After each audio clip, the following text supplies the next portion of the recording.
He's been the chairman of the Conservative Economic Competitiveness Committee. And he's really one of the few people in the Conservative Party that has got any grasp of economics, and he's one of the few people that understands the implications of taxation policy. There really are very few people in the Conservative Party who do that, or they are keeping very quiet indeed. Since John was here last, he's fought a magnificent rearguard action regarding the capital gains tax increase. Why the Conservatives agreed to that piece of liberal lunacy in the coalition agreement, I will never know. You're probably aware that in the United States at the moment, Conservatives are attacking President Obama and Mrs. Pelosi and all his allies in Congress because they're thinking about raising capital gains tax from 15 to 20%. Here we've got a government dominated by the Conservatives, and they gaily put capital gains tax up to 28%. John understands that really capital gains tax is a discretionary tax, and if you put the rates up, you get less revenue. It really is as simple as that. But thank you, John, for your efforts in that area. All we can say is it could have been worse. But the effect of these higher tax rates will drive people and businesses overseas. And now we very neatly come to the EU and its implications for the City of London. Because there again, the directives and their desire to control and regulate the City of London, the consequence at the end of the day will be to drive globally flexible international businesses away from our shores. John is going to speak tonight about the Alternative Investment Directive, but he will speak more widely than that on other European issues. John.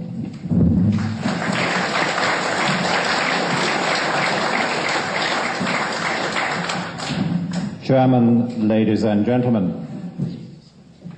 The capital gains tax proposals originally, Mr. Chairman, from the Liberal Democrats were going to be 50% capital gains tax across the board and a lowered threshold from £10,000 to £2,000.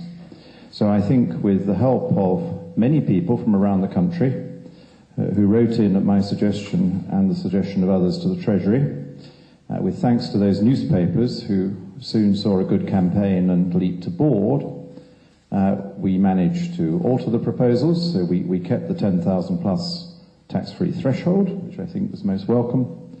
The government introduced the entrepreneurs relief so that you can still set up a business, work very hard, and then when you wish to pass it on to others, keep much more of the hard work you put into it. And of course, the final rate was 28 rather than 50. We also heard the Chancellor of the Exchequer say something which no previous Chancellor has ever admitted. And this is most important for future years when we can revisit this issue. And the Chancellor himself said that he had decided on reflection not to put the rate up above 28% because he did now believe that if you put the rate up too high, you would collect less revenue. So I will be probing and pushing quite hard to try and find out what that optimum rate is, because I believe the optimum rate, the inflection point, is nearer 15 than 28, and I think we need to get the Treasury to do a little bit more research and thinking about this in the spirit of the Chancellor's statement, because it would be such a pity not to maximise the revenue from capital gains, particularly if maximising it meant taking the rate down again to something that was more generally friendly to investment. Chairman, I was invited here to talk about the broader picture of Britain's relationship with the European Union and the impact of European Union legislation upon our economies, our jobs, our incomes, our savings, and our prosperity. Time permits only a few comments from this rich and difficult tapestry that has been woven between the United Kingdom and the European Union. I think we need a little bit of perspective coming out of the dreadful credit crunch which dominated our lives and the news media in the period 2008 to 9. If you listen to many of the so-called experts and politicians on the continent of Europe, they would tell you that the credit crunch was an Anglo-Saxon phenomenon. It shows you how dangerous capitalism is. To them, it illustrated that it wasn't regulated, and that the answer is, to them, very simple. You need less Anglo-Saxon capitalism, and you need to regulate what there is much more stringently and intrusively. They went further. There was the bizarre situation where the shares of leading banks were tumbling for the very simple reason that the banks were extremely distressed and would not be able to pay dividends. Some people feared for the very futures of some of those banks. So it was not surprising that a large number of shareholders who had bought bank shares in better times, expecting good dividends and safe profits, went out and sold them. But the conoscenti in the European Union lighted upon people in hedge funds and other more aggressive and active investment management houses who they'd seen selling some bank shares short, and said if they could stop the selling short, there would be no problem, and the bank shares would go up again, or they would stabilise, and the problem would go away. It's quite difficult arguing with people like that. I mean, how can they believe something so transparently foolish? The bank shares were mainly going down because the holders were not getting what they wanted. They were terrified out of their wits. Many of them were small savers or the representatives of small savers who needed to sell those shares because they were no longer doing what they wanted, providing stable dividends for their income, for their retirement, for their nest egg. But that is the way that some of these people look at the problem. I think some of them probably do understand that there were some people selling bank shares who actually owned the shares, and that was the main reason why bank shares fell. And they might even understand that people were selling them for perfectly good reasons at the time. What I think they were doing was using it as an opportunity, because if you dislike Anglo-Saxon capitalism, you particularly dislike hedge funds, private equity, anything that makes people rich and can make people substantial sums of money through financial activities, and they saw this as a heaven-sent opportunity to say we will now regulate these things more, we will get even with these people, we will bring them down a peg or three. I think we need to mount a different explanation of why we had that grave and serious banking crisis. Now, Tim Congdon is in the room. He's done a great deal to explain it to people. I've done my bit to explain it to people with a daily blog on my website, johnredwood.com, throughout the crisis period and beyond, often talking about aspects of the banking crisis. And both from Tim's work and from what I've been writing, I think there is one very important common theme which you never pick up from the luminaries in the European Union and the European government. That is this, that this crisis happened in a very regulated industry, not in an unregulated industry, and that the crisis happened at least partly because of the actions of the regulators themselves. It wasn't just the banks and bankers that made mistakes, it was also the regulators and the central bankers. If you could make a single change to try and prevent such a crisis happening again in the future, I think the change would be to the conduct of central banking.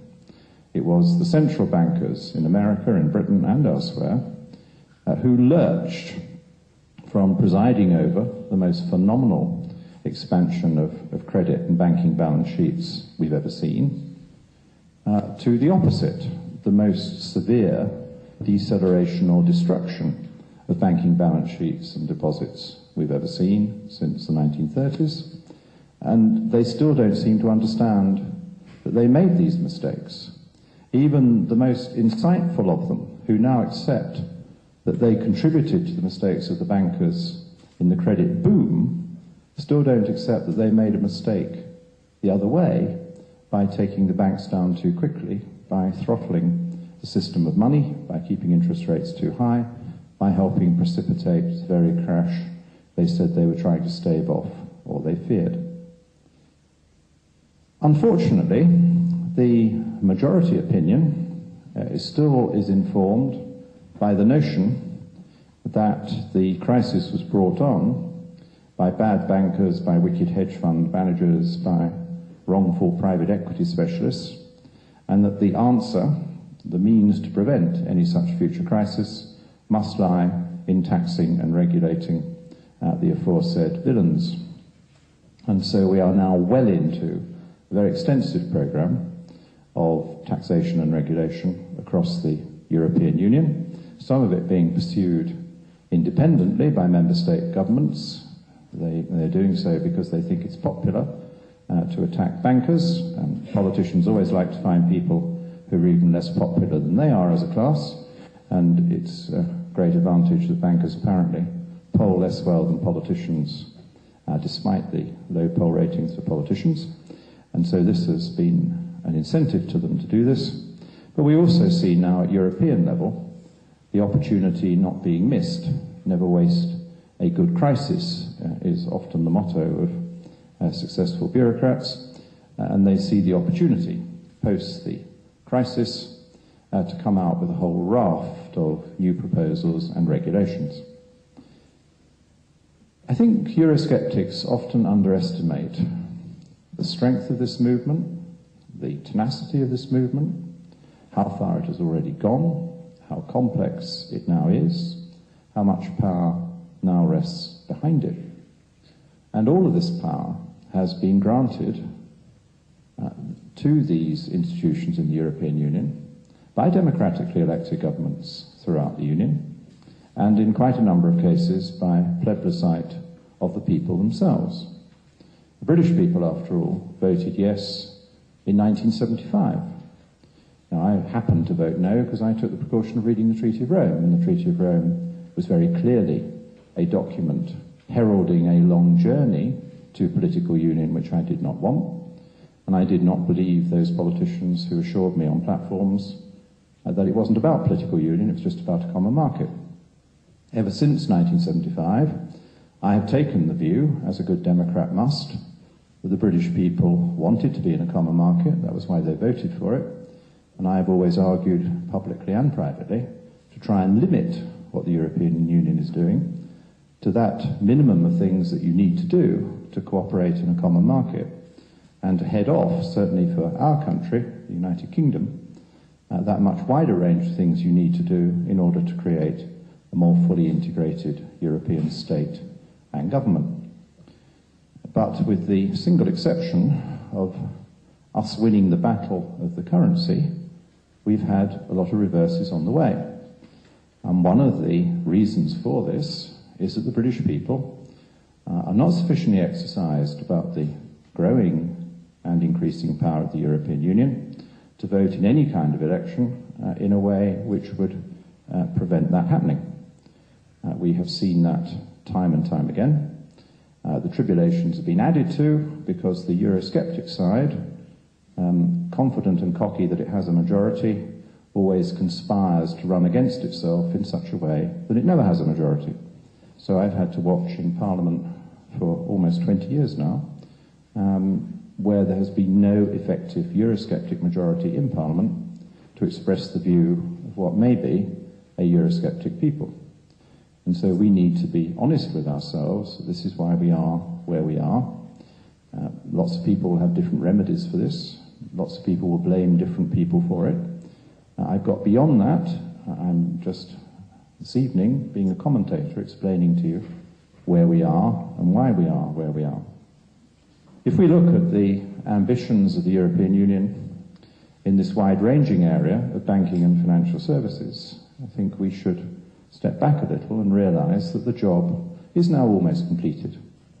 The European Union does now regulate all collective investment schemes, does now regulate banks, both for their conduct of business and for their solvency. It does regulate insurance companies for their conduct and their solvency. It is about to regulate alternative investments, as they're called, hedge funds and private equity. And I think they will reach an agreement on that ere long. There will be alleged compromises and victories and sacrifices, but there will be regulation, because that is clearly the will of the qualified majority, which is all it needs in the European Union, on an issue like that, to assert power over this particular area of investment activity.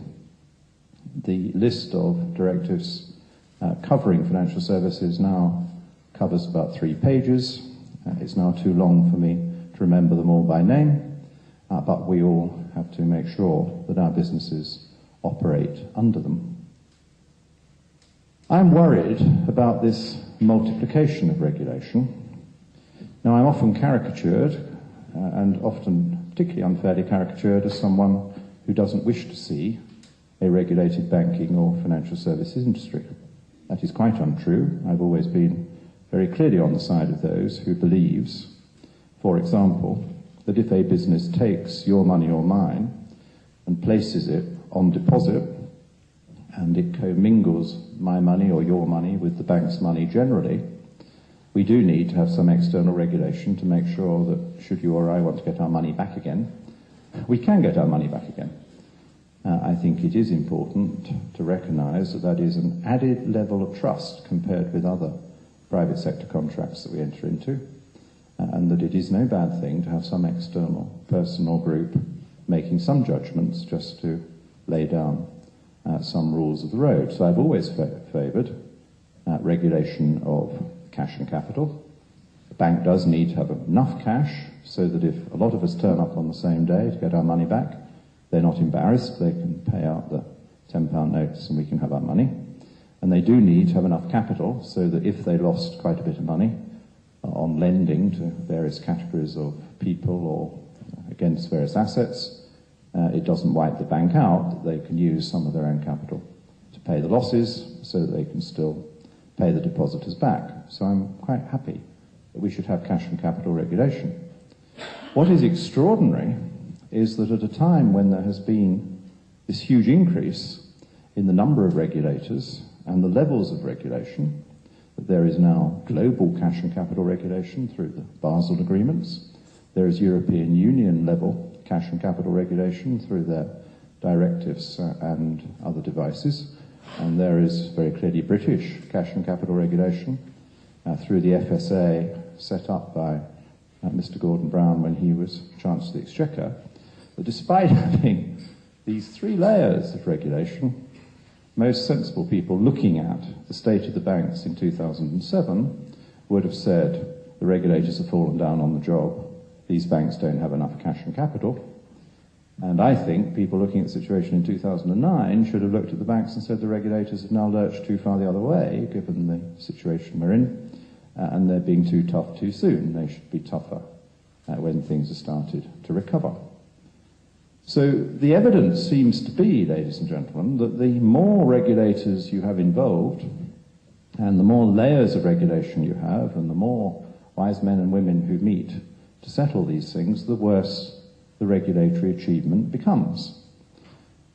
Deciding, in the case of the United Kingdom, that maybe 4 or 5 banks had collectively overcooked it a bit in 2007 could have been a judgment of one able man, maybe the Governor of the Bank of England would have been a suitable person to do it, for example, who was in receipt of information and thought about these things, but it wouldn't even have been a full-time job. You didn't have to read many bank balance sheets to work out whether the British banking system was overcooked or undercooked. But very few people read bank balance sheets, and sometimes you wonder how many regulators read and understand the high-level message of bank balance sheets, because they do seem to have missed the main point of these bank balance sheets for about 5 years running now, which is a matter of some concern. I remember when Mr. Gordon Brown got himself into a position where he thought he should take over some of these banks in the United Kingdom, not something that I think was either desirable or necessary. There were other ways of keeping them going. I think I was the only Member of Parliament who pointed out that in the case of RBS, we would be nationalising a bank whose balance sheet was larger than the national income for a year. And I could hear the intake of breath from some of my parliamentary colleagues when I made this point, and their first reaction was that John Redwood must be wrong, and then their second reaction, when they saw I was quite serious and was quoting the numbers, was that unfortunately maybe John Redwood was right, and they looked hesitantly towards the Treasury bench, and you could see the ministers on the Treasury bench looking down at their toes, wishing that I wasn't making these points, and there was no answer forthcoming from the Treasury bench about why this was a good idea or how we got into this mess or why they thought it was feasible given the very large deficit the state was already running on its own account. What the government has now done, mainly the last government, is to preside over the biggest collapse of a main bank balance sheet I've ever seen, and the corporate plan agreed with Mr. Brown and Mr. Darling for RBS was to take the balance sheet down from 2.2 trillion, that's 2,200 billion, or 1.25 times our national income, 1.5 times our national income now, to 1.2 trillion in the space of a couple of years. So they decided to halve this bank balance sheet. I kept asking the regulators and the government of the day, the previous government, what impact they thought this might have on the UK economy, and why we were debating the odd billion or two of public spending, when surely what mattered was this enormous 1 trillion contraction in the balance sheet of the nation's biggest asset, the ownership of RBS. Not strictly true, it's our biggest asset, because it also has quite a lot of liabilities to net off. But gross, it was our biggest asset. And of course there was no answer, because they'd stumbled into this as a result of bad central banking and bad regulation. So what do we do next? Well, I think all we can do, those of us who believe that too much regulation and too much tax is destructive of prosperity and enterprise, is to keep renewing our arguments in the sharpest possible terms. I am trying to establish that there is a maximum level, not just for capital gains, but also for income tax, and that if you go above that maximum level, the revenue starts to fall off, rather than to increase, or that the proportions are no longer as favourable. I want them to try and hit the sweet spot, which I think would be at a lower rate than they've currently set for the highest rates of tax. We need to come up with the simple phrases that do the job. Remember when we were fighting the battle of the currency, our one successful battle in all of this, the way I used to put it to audiences was very simple. I used to say, joining a single currency is like taking out a bank account with the neighbours. I used to go on to say, I don't know about you, but I get on quite well with my neighbours. I invite them round for a drink occasionally. We do the odd neighbourly thing for each other, but I'm just not ready to share a bank account with them. Call me old-fashioned or worried, but I just have that feeling that if I shared a bank account with the neighbours and I put some savings in it, they might go and spend it. And I just get the feeling that when I wanted to put the extension on my house, I'd be told that we were already up against our overdraft limit and that we couldn't borrow any more and that I'd miss my turn to build the extension. Now, the opponents of Euroscepticism, who did want, and some still want us to be in the euro, found this a very difficult argument to tackle. And they made the wonderful mistake of helping give it credence by trying different attacks upon it. They thought it was an imperfect analogy, but the more they tried to prove it was an imperfect analogy, the more it lodged it in the popular press and to some extent in the public mind. And of course it turns out to be a pretty good analogy, because when we hit the first phase of the euro crisis earlier this year, we saw exactly how it is sharing a bank account with the neighbours. And the Germans, of course, still want to believe it's not sharing a bank account with the neighbours. The Germans are still saying, we don't mind that our Greek neighbours and our Spanish neighbours and our Portuguese neighbours borrow too much money, and we don't mind that our Irish neighbours have committed their economy to supporting some large banks relative to the size of their economy. That's nothing to do with us. Germany doesn't borrow too much. Germany's credit is very good. These other countries have just got to get closer to German standards, as Gabriel was reminding us. But of course, it isn't going to work, ladies and gentlemen, because if you join a single currency, it is one for all and all for one. They are all in it together, to coin a more modern British phrase. And we see that that is what is happening. Now, I think, Gabriel, it may be that they muddle through for longer, because I think the pressure points have already given way. And one of the ways that members of the European Union, Monetary Union, are now standing behind the weaker members is that they have allowed their European Central Bank now to buy in the bonds of the weaker members, to buy in the loans outstanding for the weaker member governments, to try and stop them falling too much. And as soon as you accept that proposition, the European Central Bank belongs to all the members, they are all responsible for it, they now have on their collective balance sheet government debt from around the Union, including government debt from the weaker countries.